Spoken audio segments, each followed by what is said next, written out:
what these witnesses have done is made the claims being pushed by Democrats.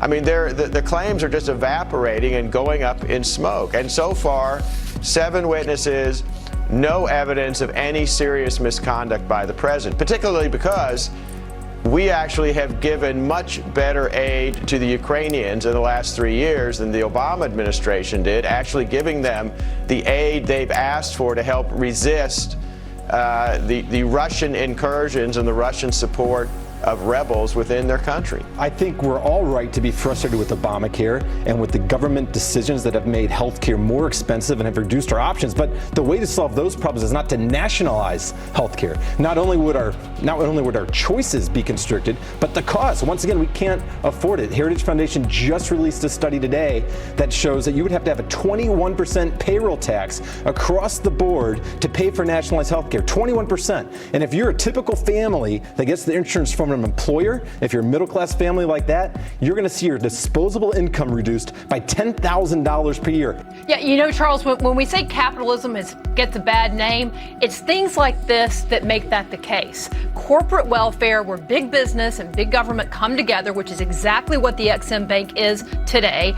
This is why people look at it and they go, this is, just handouts for wealthy businesses. And the fact is, that is exactly what Ex-Im is. As you well know, the biggest beneficiaries of these handouts are companies like Caterpillar and John Deere and Boeing, not small mom and pop shops on Main Street America, even though that's who they usually get to come and lobby on behalf of this issue. The reality is it's big businesses, and they're not businesses that need the money. But what's most troublesome is government debt as a percentage of GDP. We are at the highest levels since World War II, and we're in a time of relative peace.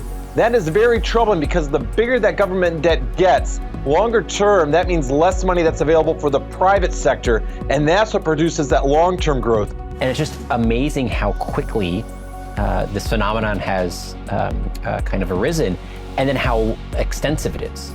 It went from nothing to 45, and they're at the most elite institutions in American public life. If they do an ICBM missile test or a nuclear test, that's going to cross Trump's red line, and then we're in very dangerous territory. We have definitely crossed the Rubicon in that regard. Hong Kong police have used firearms in a way that has almost certainly sapped their credibility.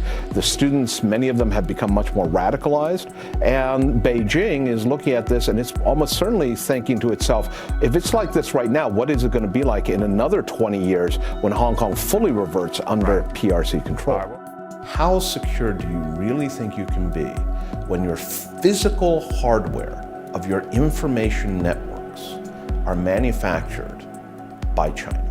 The American conclusion is we cannot be sure.